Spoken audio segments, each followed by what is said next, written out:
Cari amici, tanti saluti da Serafino Massoni. 12 febbraio 2010, venerdì 12 febbraio 2010. L'eresia nazista.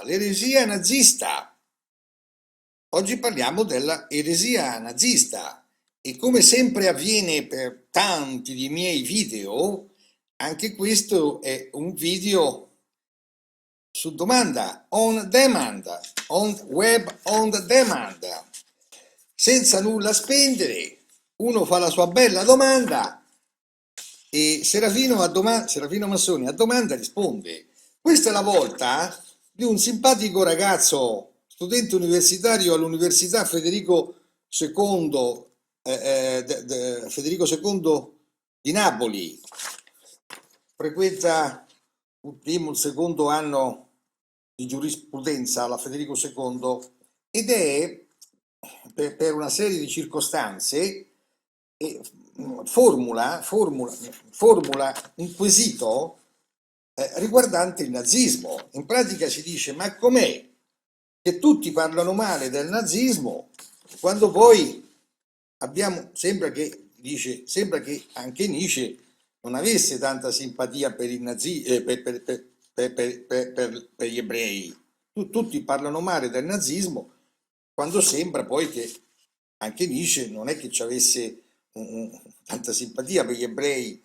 E poi continua, dice: ma com'è? Dice che Hitler era in guerra con tutto il mondo e utilizzava una buona parte del suo esercito per una guerra interna contro gli ebrei.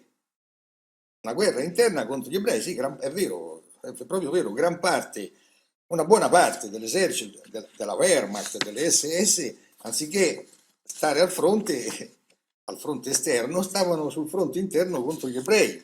Com'è? Ma com'è possibile? Dice. Ci sarà pure un motivo per cui un Hitler è un Hitler che c'aveva contro tutto il mondo e faceva fatica a fronteggiare i nemici, impiegasse una buona parte delle sue forze armate nel fronte interno contro gli ebrei, per andare a scovare casa per casa gli ebrei, poi per portarli nei campi di concentramento, che c'era tutta una procedura che richiedeva un impiego enorme di forze militari per fare quello che tutti noi sappiamo, no? Nei campi di concentramento, le ciminiere, via di seguito. Poi dice: e se Hitler non fosse così tanto pazzo? Perché grandi del passato come Giuliano l'Apostata, l'imperatore Giuliano l'Apostata, vengono forse a stento nominati nelle scuole? E Giuliano l'Apostata era uno che ce l'aveva a morte, non proprio con gli ebrei, ma con quell'ebreo che era Gesù Cristo. Perché nessuno dei miei coetanei, eccetera? Ecco, va bene. E allora parliamo della eresia nazista. E vediamo un po', sempre sulla base del mio modo di ragionare matriarcale, anche se il mio modo di vivere è patriarcale, perché io non posso fare miracoli, però ho appreso il modo di ragionare patriarcale e quando uno apprende il modo di ragionare matriarcale, riesce a parlare meglio del patriarcato, perché è un termine di confronto.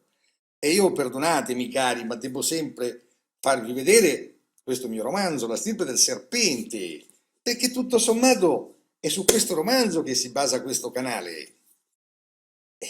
Questo canale che aveva fino a poco tempo fa 1200 video, poi sapete quello che è successo, è stato vandalizzato, piano piano lo abbiamo tirato su dalle profondità dell'Oceano Pacifico, adesso lo stiamo ricostruendo per bene, d'accordo? Assieme agli amici dello staff di YouTube, assieme al professor Tommaso Gastaldi e alla sua equipe di giovani che lo stanno ricucendo, rimettendo un po' in sesto.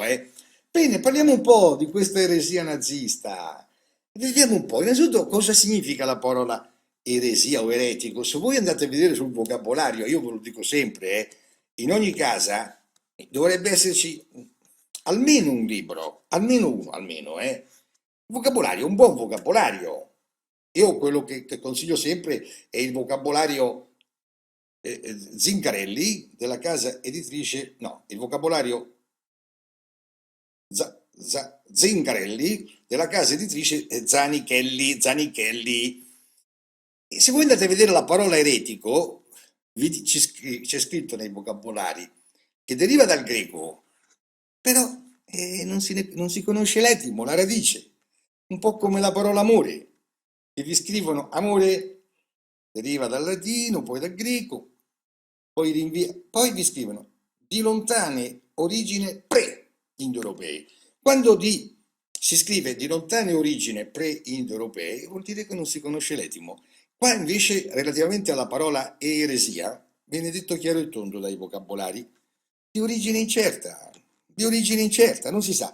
Però eresia, per eresia intendiamo un pensiero che si discosta, un pensiero solitario che si discosta dal pensiero dominante. Vi vorrei fare un piccolo esempio di eresia affinché voi meglio possiate capire. Caso strano, la TV ha recentemente trasmesso lo sceneggiato televisivo dedicato a Sant'Agostino. Magari io ho visto solo una parte iniziale, ho visto che è fatto abbastanza bene, però non l'ho potuto vedere tutto, va bene, non ce l'ho fatta a vedere tutto. Beh, relativamente a Sant'Agostino, noi abbiamo un esempio di una grande eresia. Siamo attorno al 400 d.C. 400 dopo.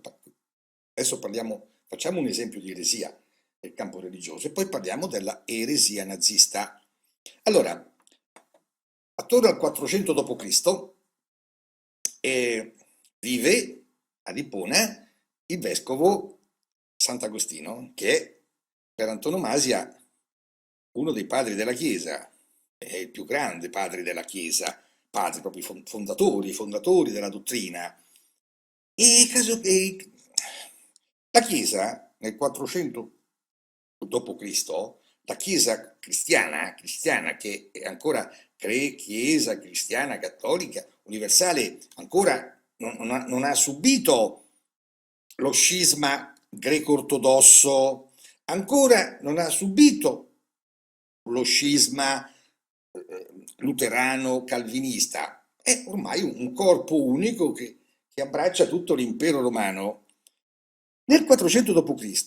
la religione cattolica è passata dalla fase dell'imperatore Costantino, che nel 312-313 d.C.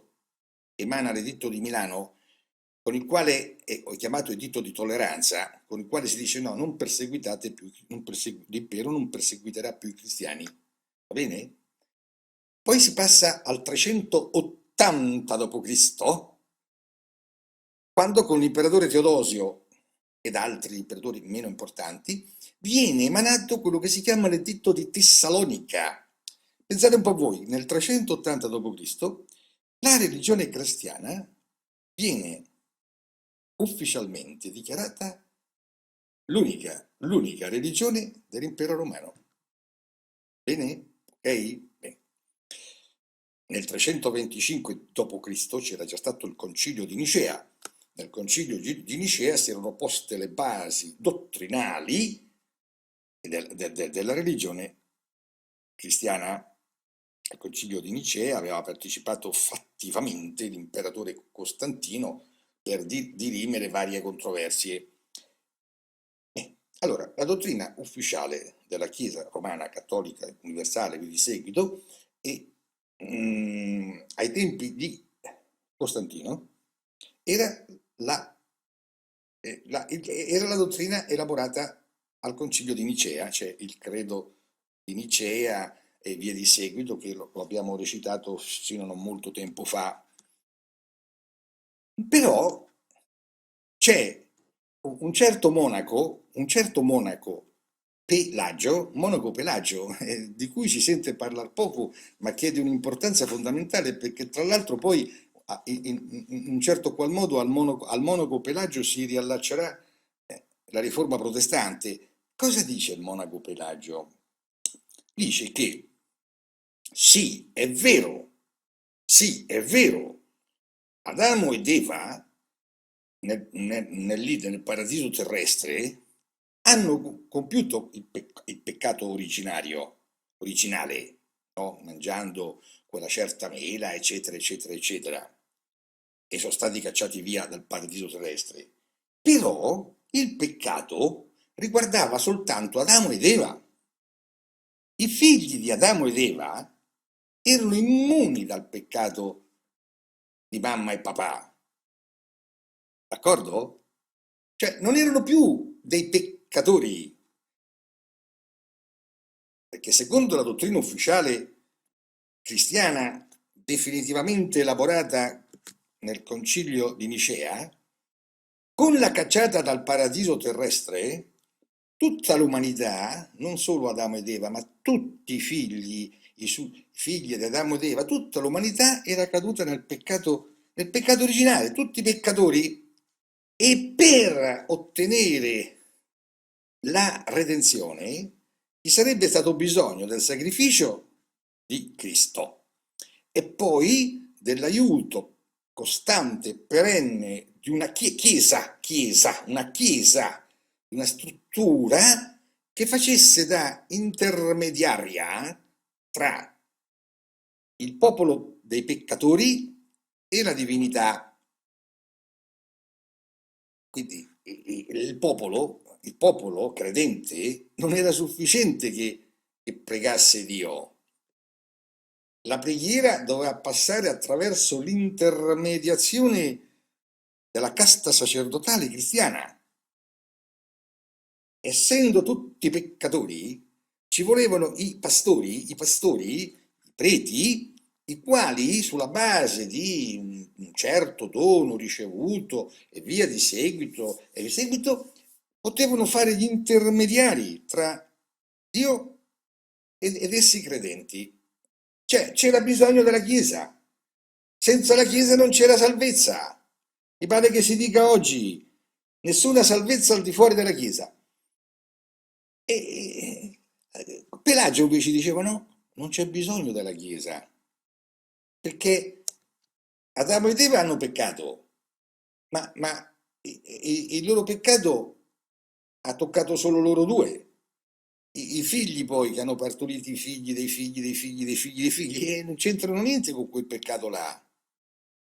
Quindi, secondo il monaco Pelagio, non c'era bisogno di una chiesa, bastava il contatto diretto tra il credente ed Dio, veniva tagliata fuori la chiesa.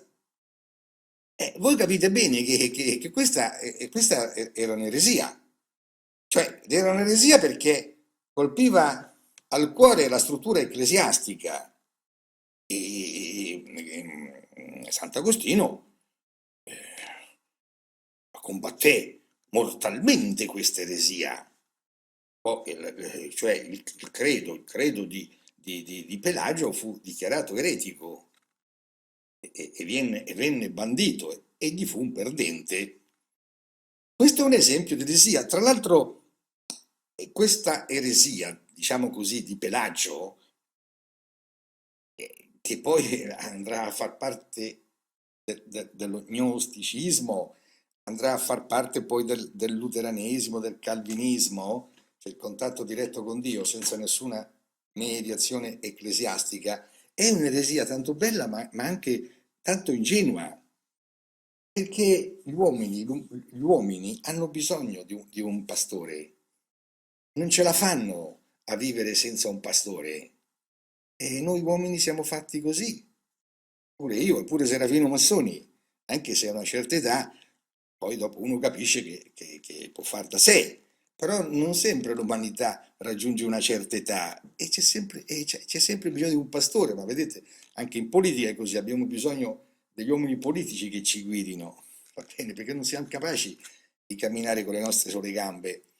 E questo è un esempio di eresia, una grandissima eresia, un'eresia bellissima anche, perché diceva che non era vero che eravamo tutti peccatori, non era vero che eravamo tutti peccatori, solo Adamo ed Eva hanno peccato, noi non siamo peccatori e pertanto non avremmo avuto bisogno nemmeno della crocifissione di Gesù al limite, e tantomeno avremmo bisogno della intermediazione della Chiesa, la Chiesa che fa da ponte, pontefice, facci ponti, la Chiesa che fa da ponte tra il popolo perduto dei fedeli e Dio. Eh? Combatté a morte Sant'Agostino contro questa grande eresia. Una eresia bellissima, che assomiglia un pochettino anche al credo anarchico. Anche gli anarchici credono di poter far da sé. Anarchici, no, non si può. I fatti ci dicono che non si può.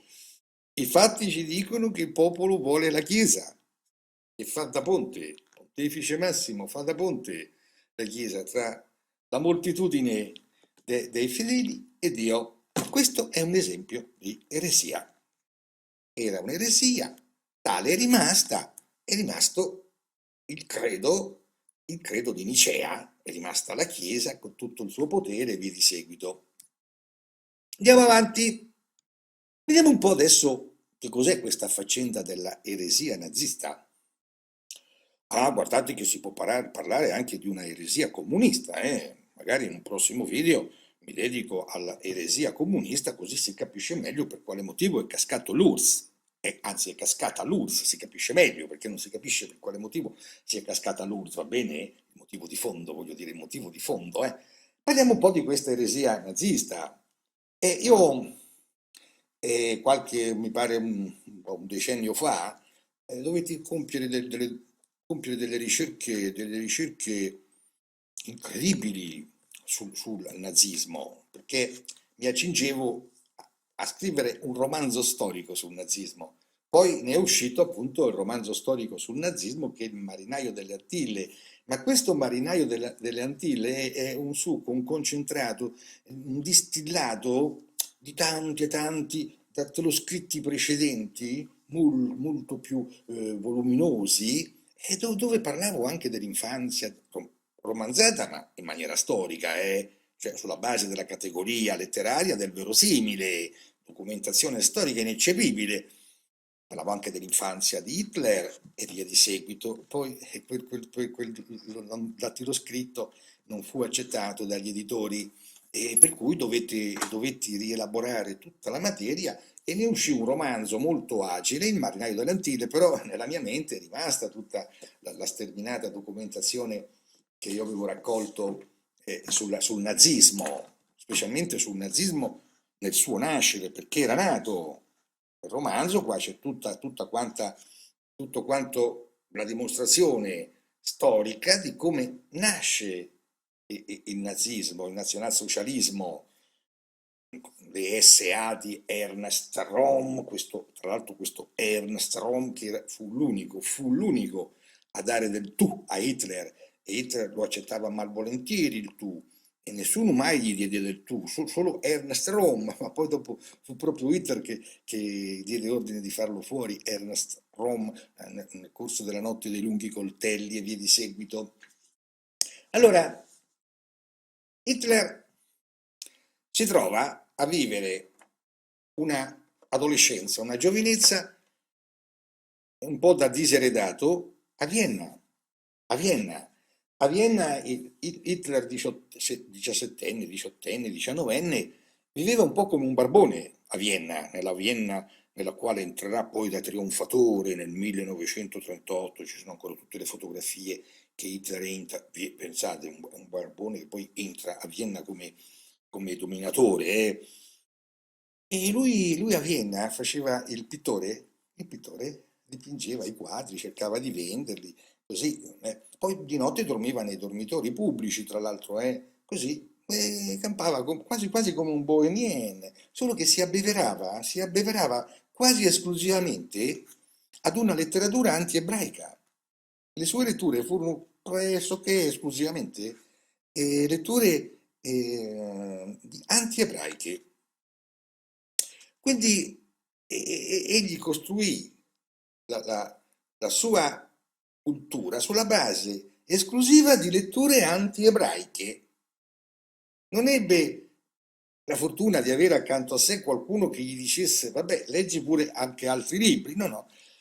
Tra l'altro l'ambiente in cui viveva Hitler, la Vienna, la Vienna precedente la prima guerra mondiale, la Vienna dell'impero austro-ungarico, la Vienna in cui visse Hitler giovane, adolescente, insomma, era una Vienna imbevuta di cultura ebraica. Mi pare che in quel periodo a Vienna ci fossero più ebrei che cristiani. Era un centro culturale, Vienna non c'era un centro culturale tanto brillante come quello di Vienna, ma né a Londra né a Parigi né a New York, ma neanche a Berlino. Era, da un certo punto di vista, Vienna, la Vienna del periodo in cui visse il giovane Hitler era davvero caput mundi per quello che riguarda la cultura. E poi egli si imbeve di cultura anti-ebraica, che la cultura anti-ebraica serpeggia dappertutto, vedremo anche il perché. E poi, dopo la prima guerra mondiale, dopo la grande sconfitta del secondo Reich, grandi disastri economici della Germania del 19, del 20, egli piano piano, si crea un proprio partito individuando come nemici gli ebrei. Tra l'altro quegli ebrei, tra l'altro che nel corso della prima guerra mondiale avevano combattuto nell'esercito, sia nell'esercito austro-ungarico e nell'esercito germanico, facendo il loro dovere di militari, e vengono individuati come nemici. Certo, anche in tempi in cui visse il giovane Hitler, la finanza e la cultura, finanza e cultura, cultura e finanza, erano in mano agli ebrei, e quindi chi ha in mano la cultura e la finanza è chiaro che diventa oggetto di invidia e di rabbia. E non c'è bisogno che uno sia ebreo per essere oggetto di invidia e di rabbia. Per quel che mi riguarda, tanto per stare sull'attualità, per far capire meglio, non ho mai sentito dire che, per esempio, Silvio Berlusconi sia o di religione ebraica o di stirpe ebraica, eppure è oggetto di invidia e di rabbia. È chiaro, chi primeggia o a livello intellettuale o a livello finanziario è sempre oggetto di invidia e di rabbia. Che sia ebreo o non sia ebreo è così. L'animo umano patriarcale è fatto così, va bene? E così egli costruisce il suo potere sulla base di una lotta feroce contro gli ebrei e sulla base della purezza della razza germanica, ergo della razza ariana. Strano però che Hitler non abbia riflettuto sul perché questi ebrei fossero un po' dappertutto e avessero un po' dappertutto in mano cultura e finanza. È così anche oggi, cari amici. Se voi andate a fare il conto dei premi Nobel, vedete che in percentuale la maggior parte è di ebrei americani, ebrei tedeschi, che so, ebrei inglesi, ma di ebrei. Il nostro premio Nobel Rita Levi Montalcini è un'ebrea. Che ci volete fare? Allora, si è chiesto mai, ma perché? Ma perché questi ebrei, sì, perseguitati di qua, perseguitati di là, però come l'araba finisce, rinascono in continuazione. Sapete, l'araba finisce, no? Il mitico uccello che si diceva che rinascesse perennemente dalle proprie ceneri. Si deve dire che gli ebrei sono come l'araba finisce, perché si rigenerano sempre dalle loro ceneri, e anche ceneri vere e proprie come quelli dei campi di concentramento nazisti. Sì, è l'araba felice. Non credo che ci sia un simbolo migliore per definire gli ebrei che l'araba fenice. Non solo rinascono, ma tornano sempre lassù da dove sono stati allontanati. Sì, sì, ci tornano sempre. finanza e cultura. Andate a Hollywood, ma io credo che Hollywood sia in mano agli ebrei, registi, produttori, attori, attrici, ma la maggior parte di loro sono ebrei. Bene, allora se si chiedeva se senza lasciarsi influenzare dalle letture anti-ebraiche, Hitler gli chiedeva, ma perché? Ma perché? Nel corso dei secoli e dei millenni ci sono sempre loro, lì, perseguitati di qua, perseguitati di là, però ritornano sempre. Perché? E ritornano sempre ai vertici, perché? E si sarebbe un po' trattenuto. Se avesse riflettuto, e non ha riflettuto con la sua mente. Hitler si è lasciato condizionare dalle letture anti-ebraiche. Non ha speso neanche un secondo di personale riflessione per dirsi ma perché? Ma perché essi continuano ad esistere? Probabilmente avrà anche letto i protocolli dei saggi di Sion, bella, ma che lettura, i protocolli dei saggi o dei savi di Sion. Una lettura meravigliosa, guardate. Essi sono stati dichiarati un grandioso falso storico, va bene? Sì, sono un falso storico nel senso che non sono stati scritti dagli ebrei, ma chi ha scritto i protocolli dei saggi, dei savi di Sion, come le conosceva bene le cose, le conosceva molto meglio di Hitler. Ciò che è scritto nei protocolli dei savi di Sion non è vero nella forma, perché la forma è abbastanza brutale nei confronti degli ebrei, ma è vero nella sostanza, perché nella sostanza i protocolli di Sion esaminano veramente ciò che è avvenuto nel mondo in relazione al popolo ebraico. E una lettura meravigliosa, ma io in qualche video l'ho già detto, un falso storico. Ma chi ha scritto i protocolli dei saggi di Sion aveva capito esattamente come stavano le cose, cioè che il mondo è in mano agli ebrei, ma non perché ci sia una congiura o un complotto ebraico, ma no, per il fatto stesso che io ho detto e ripetuto 1000 volte, ma nessuno mi vuol credere, che il patriarcato l'hanno inventato gli ebrei. Io qua l'ho spiegato molto bene in questo romanzo storico. Il romanzo storico lo si legge molto più volentieri di un saggio storico e le spiega meglio le cose. Ma quante volte ho detto che Max Weber, invece di scrivere l'etica protestante e lo spirito del capitalismo, avrebbe dovuto scrivere l'etica ebraica e lo spirito del capitalismo e così ci avrebbe spiegato meglio che cos'è il capitalismo, qual è il figlio del patriarcato. Ma quante volte vi ho dovuto spiegare che si passa dal matriarcato al patriarcato con la nascita della proprietà privata.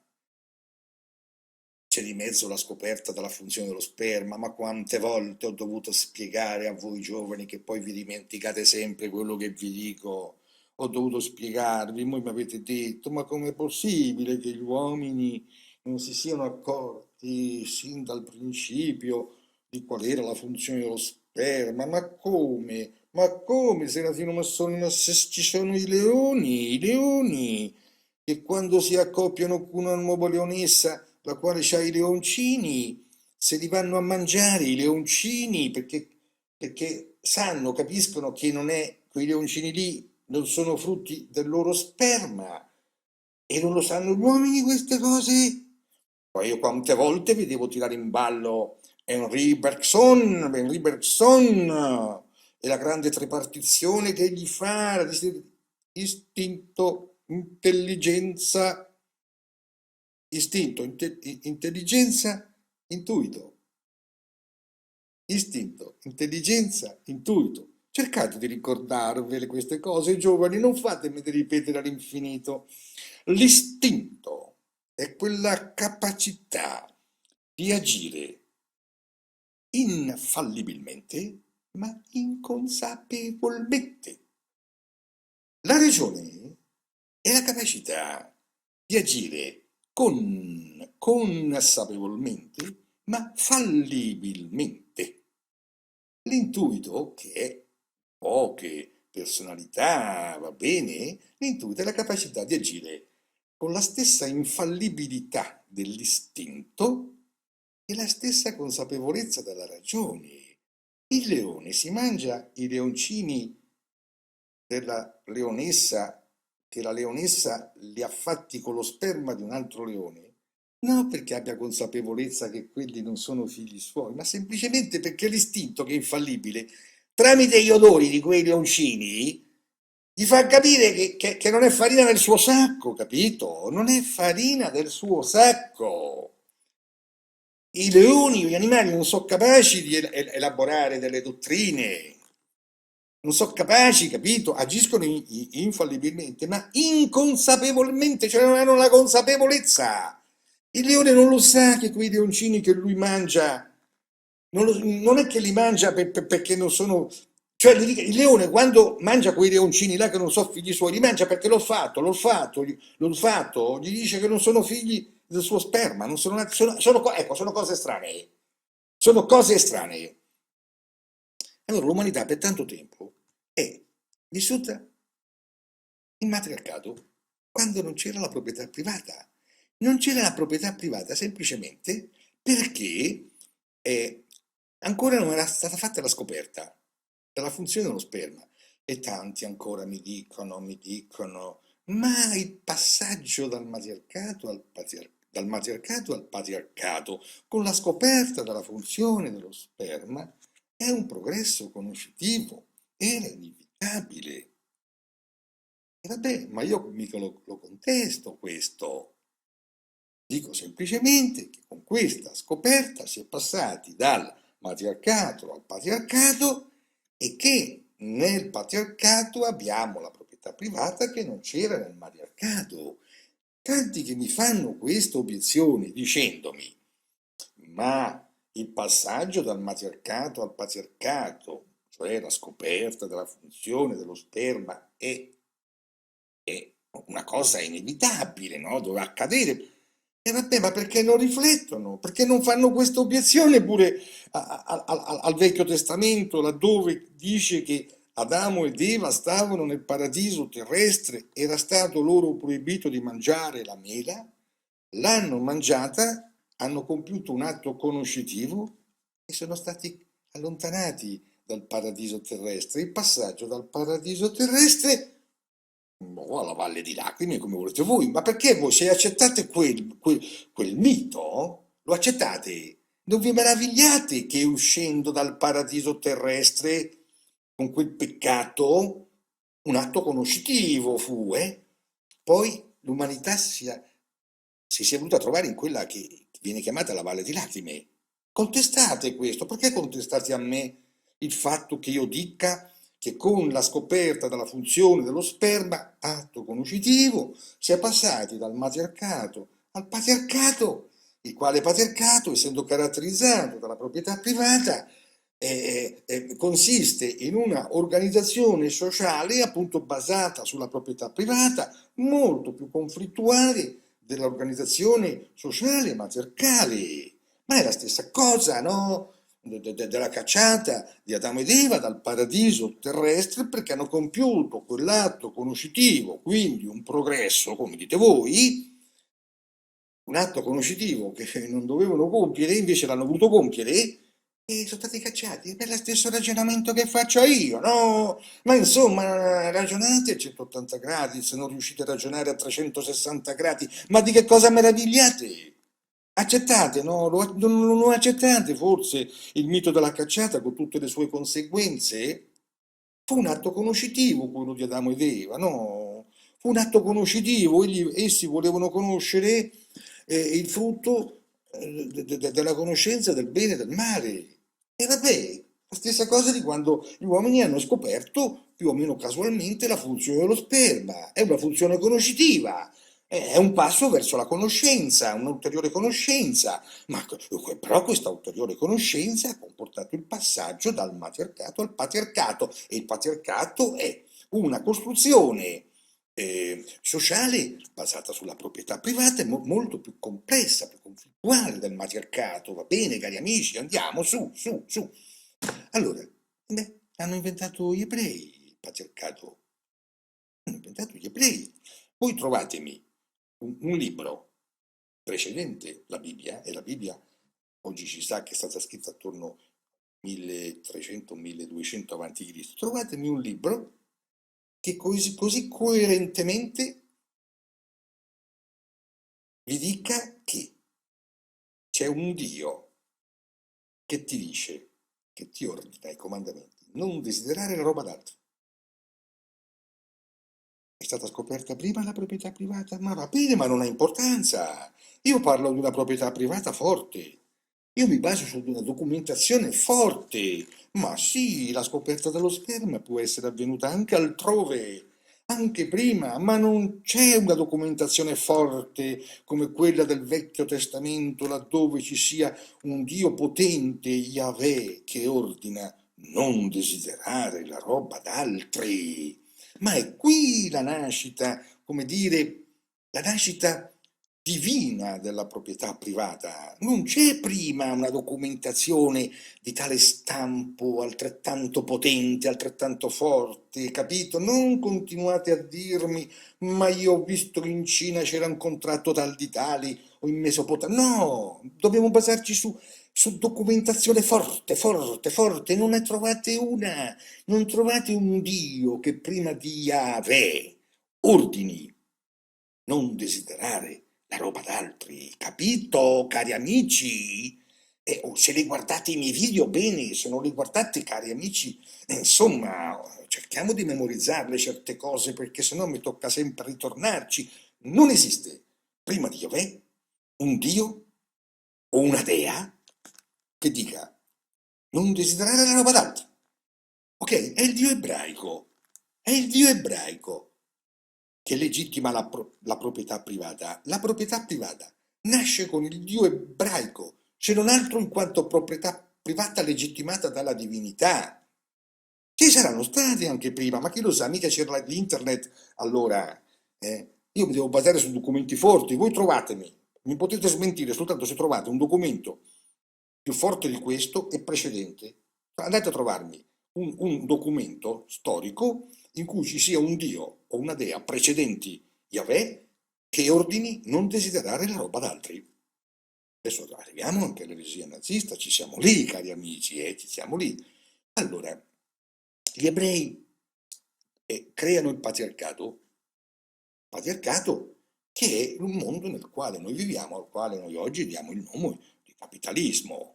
Nella sua sostanza il capitalismo è imbevuto del patriarcato, è il patriarcato che si è sviluppato poi economicamente in quelle direzioni che noi chiamiamo oggi il capitalismo. E allora, gli ebrei hanno inventato il patriarcato e la proprietà privata. Beh, è chiaro che essi hanno il copyright della proprietà privata, non vi pare, cari amici? E se il loro Dio ordina non desiderare la roba d'altri, il copyright ce l'hanno gli ebrei. È inutile sta qua a girarci attorno. E chi c'ha il copyright c'ha dei diritti, dei particolari diritti nei confronti dell'umanità. E volere o non volere, cari amici, è così. E piaccia o non piaccia, è così. Sono più esperti. Uno che ha il copyright, il brevetto di una scoperta, c'ha dei privilegi nei confronti degli altri. Quelle cose lì che riguardano quella scoperta, quella sua scoperta, lui le conosce meglio degli altri. Va bene? E poi l'ebraismo, gli ebrei mica c'erano nessun progetto di conquista del mondo, e loro hanno creato questo. Poi tra l'altro la dottrina ebraica, l'ebraismo, la religione ebraica non ha manco una funzione non vuole diffondersi come il cristianesimo e l'islamismo, e loro se ne stanno lì tranquilli, tranquilli. Ma cosa è successo? Una volta fatta la scoperta, da parte degli ebrei, e si vede che agli altri popoli questa scoperta gli è piaciuta. Gli è piaciuta questa scoperta. Dice, ah, l'hanno scoperta gli ebrei, vabbè, però ci va bene, vogliamo pure noi la proprietà privata, cioè lo sperma, Aristotele che ti dice che solo l'uomo ha l'anima, la donna è un mero contenitore dello sperma maschile, è piaciuta, la scoperta è piaciuta. Non è mica colpa degli ebrei se la loro scoperta è piaciuta, perché poi piano piano si è diffusa la scoperta, capito? Dalla proprietà privata, dallo sperma, la famiglia monogamica patriarcale, tutti gli annessi e connessi del patriarcato, va bene? Io non sto mica qua parlando male del patriarcato, cari amici, io lo sto analizzando il patriarcato nella sua struttura e nella sua genesi. E poi l'ideologia ebraica di Yahweh, non desiderare la roba d'altri, piano piano si espande in tutto il mondo, in tutto il mondo. Può anche darsi che prima degli ebrei ci fosse la proprietà privata, ma essa non era mai stata codificata in quella potenza che è la potenza del mondo ebraico, dove un Dio potentissimo dice non desiderare la roba d'altri, capito? E in questa potenza che la proprietà privata si espande piano piano in tutto il mondo e conquista tutti gli animi, anche di voi, anche di voi, anche di voi, che dite che la proprietà privata non è bella. Io non ho mai detto che la proprietà privata non è bella, io ho detto che ha delle conseguenze, che genera infelicità, che genera competizione. Però anch'io ho la proprietà privata. Questo mio computer, per esempio, è una mia proprietà privata perché ho sottoscritto un contratto con il mio cognome, va bene? E l'umanità si è fatta conquistare dalla scoperta ebraica della proprietà privata. Piano piano, piano piano, nella sua potenza di origine, agli uomini piace ciò che discende da Dio, capito? Cercate di capire. Ciò che discende da Dio piace tanto agli uomini e se il tipo di proprietà privata escogitata dagli ebrei con il comandamento divino non desiderare la roba d'altri ha avuto tanta diffusione, è proprio per questo motivo, perché era un tipo di proprietà privata, ammesso e non concesso che non fosse il primo tipo, però era un tipo di proprietà privata che aveva la legittimazione divina, anzi di un Dio molto potente, tra l'altro, il Dio degli eserciti. E poi che succede? Ma l'araba finisce, vedete, l'araba finisce, e l'araba finisce, e poi il mondo ebraico si espande in continuazione, rinasce in continuazione, pullula in continuazione con il cristianesimo, perché Cristo è nato in Israele, era un ebreo, era un ebreo. Pensate un po' voi, chiamatelo voi, sì, Gesù Cristo è un eretico per gli ebrei. E vabbè, ma se guardiamo gli effetti, Gesù Cristo ha portato avanti la mentalità ebraica, perché in fin dei conti che dice Gesù Cristo a chi lo vuol trarre in inganno? Dice di chi è questa moneta, di chi è questo volto? E beh, date a Cesare quel che è di Cesare e a Dio quel che è di Dio. Non so se capiamo la musica. Grande Buddha Gesù, grande Buddha, ma anche egli era inserito nel mondo laico patriarcale. E mica gli dice Gesù a quei farisei che lo volevano trarre in inganno la moneta, ma delle monete io non mi curo delle monete, no? Dice, di chi è questa moneta? Cioè di chi è il volto? Di chi è il volto qua? Dice, è di Cesare. E allora date a Cesare quel che è di Cesare e a Dio quel che è di Dio. Vedete che continua la legittimazione della proprietà privata che c'è nell'ordine, nel comandamento, non desiderare la roba d'altri, continua. Date a Cesare quel che è di Cesare e a Dio quel che è di Dio. Quindi la, la ideologia ebraica, non sulla base di un progetto ebraico di conquista del mondo, ma così, per lo svolgersi stesso dei fatti, cause, effetti, cause, effetti, cause, si perpetua tramite Gesù Cristo, cristianesimo, dare a Cesare quel che è di Cesare e a Dio quel che è di Dio, e poi tramite Allah, Allah semita come Yahweh, Cristo, semita, arabo. Gli ebrei sono semiti ebrei e gli arabi sono semiti arabi. Però Allah si abbevera che egli alla sorgente del Vecchio Testamento. Il Vecchio Testamento. Vedete come si allarga? E l'ideologia patriarcale è questo il dominio. L'ideologia patriarcale è il dominio, d'accordo? E allora, come si può pretendere di rovesciare una ideologia, un modo di concepire il mondo che ha conquistato il mondo? Se le dolcezze della proprietà privata, le dolcezze della mela, di quella mela, hanno conquistato tutti gli animi, poi magari potranno sorgere anche forme di ribellismo, ribellione contro una tale forza seduttiva della proprietà privata, ma non ci se ne può più liberare.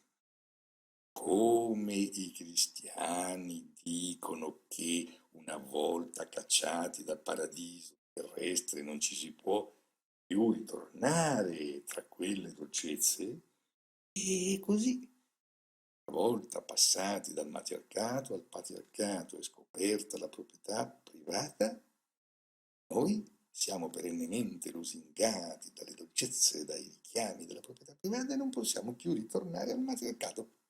Ok?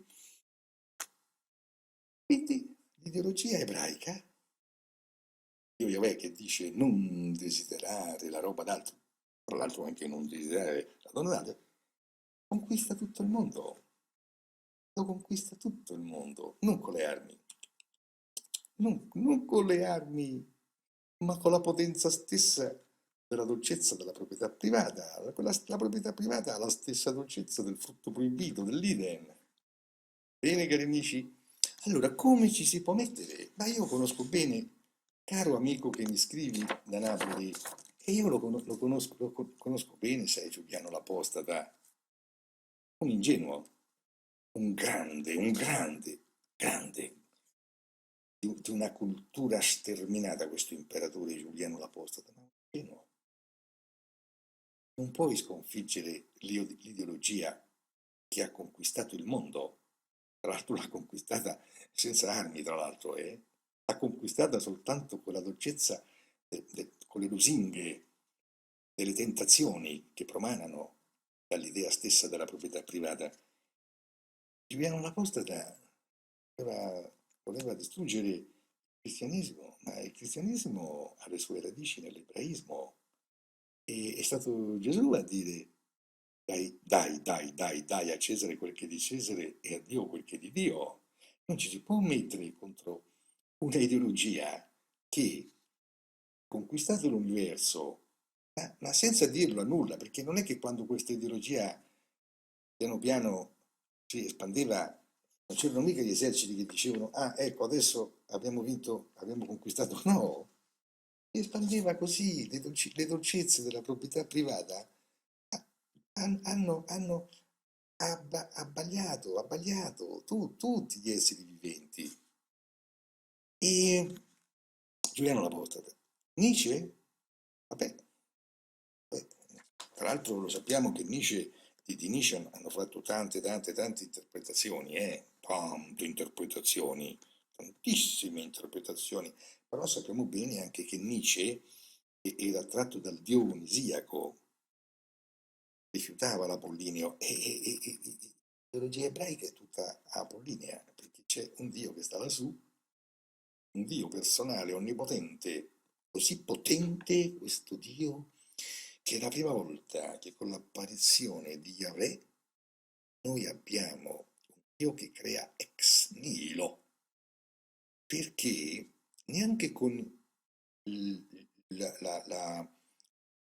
divinità pur patriarcali greco-romane noi abbiamo degli dei così potenti, perché Giove non lo crea il mondo, Giove lo comanda, Zeus comanda, però anche Giove, tra l'altro, pensate, Giove sopra di sé ha il fato, invece questo Dio, Yahweh, sopra di sé non ha nessuno. Egli, andando contro tutti i principi del buon senso, della fisica, anche della una certa filosofia antiqua, crea il mondo ex nihilo. Chiaro? Il Dio ebraico non esiste un Dio prima del Dio Yahweh che abbia tanta potenza. Egli crea tutto ex nihilo. Pensate quanto è potente questo Dio. E l'hanno inventato gli ebrei. Capito? Io sì, ho parlato tante volte che il bambino è stato il bambino, Yahweh è stato concepito in Egitto, vabbè, però in Egitto poi lo hanno, come si dice, ripudiato e lo hanno adottato gli ebrei. E in fin dei conti la paternità morale di questo Dio, Dio potentissimo, è tutta ebraica. Sono loro che lo hanno allevato questo Dio. Allora, Giuliano Apostata non poteva vincere Giuliano Apostata, ma non perché queste cose a posteriori, lo so che si fa, no, no, no, un'ideologia troppo potente. Nietzsche, va bene, anche Nietzsche stava in una certa cultura ebraica, non mi risulta però che egli fosse dichiaratamente anti-ebraico, sì. Certo che può avere scritto delle cose che sembrano anti-ebraiche, ma è naturale, ho già spiegato, egli era tutto a favore del mondo apollineo e sono stati gli ebrei, mica sono stati i greci a inventare il mondo apollineo. La distinzione qua, tutti nelle università, i grandi cattedratici vi dicono, ah, Apollo, Dioniso, greci qua e là. Ma quali greci qua e là? Sono stati gli ebrei che hanno inventato la dimensione dell'Apollineo. E che cosa c'è di più apollineo del dio Yahweh, che crea tutto ex nihilo, che ha i comandamenti della vita? Nulla c'è di più apollineo. Beh, ma è chiaro che Nietzsche possa aver provato dell'avversione, perché con tutta la sua grandezza sappiamo bene che Nietzsche amava tanto il dionisiaco e nulla c'è di meno dionisiaco, quel Dio potentissimo che è Yahweh e che è del tutto apollineo, tra l'altro. E poi adesso arriviamo all'eresia nazista. E Hitler, come poteva Hitler sconfiggere una ideologia che aveva conquistato tutto il mondo? Cioè non c'erano i vessilli, nelle nazioni non c'erano i vessilli imperiali dello Stato ebraico, ma ogni nazione viveva come se questi vessilli ci fossero. Anche se in ogni Stato magari c'erano anche delle ribellioni, delle guerre civili contro questi vessilli dell'ideologia ebraica, ma il mondo era in mano all'ideologia ebraica e anche nelle sue forme di ideologia cristiana e ideologia islamica. Non è un caso che Hitler non è che ce l'aveva solo con gli ebrei, ce l'aveva pure con i cristiani, perché giustamente lui diceva che cristiani ed ebrei, in fin dei conti, sono la stessa cosa, sono la stessa cosa, e vabbè, è dovuto scendere a compromessi poi con le chiese cristiane, cosa volete? Con gli ebrei no, perché erano di meno gli ebrei e via di seguito. E l'eresia nazista consiste nel fatto che Hitler non si era reso conto che in tutto il pianeta erano stati piantati i vessilli del modo di pensare ebraico. Il modo di pensare ebraico è quello di Yahweh. Non desiderare la roba d'altri, cioè esiste la roba d'altri, ergo esiste la proprietà privata. E i vessilli sono piantati in tutte le nazioni del mondo, rispondono anche all'ideologia cristiana. Date a Cesare quel che è di Cesare e a Dio quel di Dio. Quel che è di Dio, di chi è questa immagine? È di Cesare, maestro, è di Cesare. E allora date a Cesare quel che è di Cesare e a Dio quel che è di Dio. Potevano le armate nazisti hitleriane sconfiggere il mondo intero?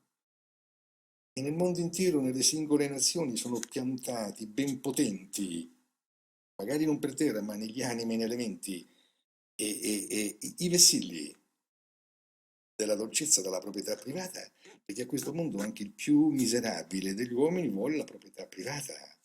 Va bene, inutile negarlo questo, cari amici, ve l'ho spiegato tante volte che tra l'altro le forme della proprietà privata sono infinite, mica la proprietà privata non consiste mica soltanto nelle dolcezze delle monete d'oro di Paperon de Paperoni, La proprietà privata consiste anche nel possesso della cultura, della scienza.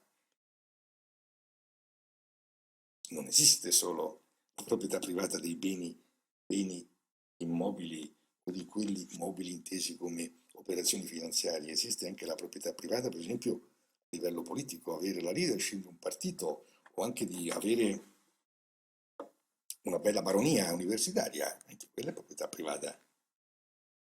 La cultura intesa come proprietà privata. C'è l'accumulazione delle monete e c'è l'accumulazione delle competenze, tutte forme di proprietà privata. Non si può sconfiggere questa ideologia. Cari amici e caro amico che ti chiami Vincenzo Cianci, anche nel tuo cuore Vincenzo Cianci, ormai c'è, come in tutta l'umanità, questo sentire, questo dolce sentire, questo richiamo nei confronti del canto di quelle sirene che si chiamano proprietà privata. E voi non mi continuate a dire sì, il passaggio dal matriarcato al patriarcato è stato una cosa inevitabile, anzi un atto conoscitivo, perché era da stupidi che gli uomini non conoscessero la funzione dello sperma. E non me le dite queste cose, perché allora vi rispondo che anche il fatto che Adamo ed Eva abbiano mangiato quella mela è stato un atto conoscitivo, ma da quell'atto conoscitivo è scaturita la caduta nella valle di lacrime di cui parlate voi stessi cristiani. Non me le fate queste obiezioni, cari amici. Su, 180 gradi di ragionamento, va bene? Allora, Hitler non poteva, era impossibile, perché tutti i centri finanziari ed economici del mondo, ovunque c'erano piantati i vessilli, non desiderare la roba d'altri e si sono mobilitati, d'accordo cari amici? Ecco caro amico e cari amici, non ci si mette contro l'ideologia ebraica. E concludo osservando di nuovo che degli ebrei si può dire quello che si dice dell'araba fenice. Uccello che quando muore sempre rinasce dalle proprie ceneri. Non c'è niente da fare. Le cose stanno così. Il mio discorso non è un discorso di condanna nei confronti del patriarcato, perché io lo so che al matriarcato non ci si può più tornare e anche l'animo di voi giovani è stato conquistato dalla proprietà privata. Io dico soltanto, i cristiani hanno chiamato la caduta, l'hanno chiamata una valle di lacrime. Io chiamo il patriarcato una valle di lacrime e chiamo in questa valle di lacrime di piangere un po' di meno, conoscendo un po' meglio quali sono le dinamiche del patriarcato per soffrire un po' di meno. Va bene, cari amici? Avete visto? Avete visto? È il web on demand. Questa volta è stata la volta di Vincenzo Cianci, giovane studente di giurisprudenza all'Università Federico II di Napoli. Va bene, cari amici, grazie se mi avete ascoltato e a tutti voi tanti saluti da Serafino Massoni.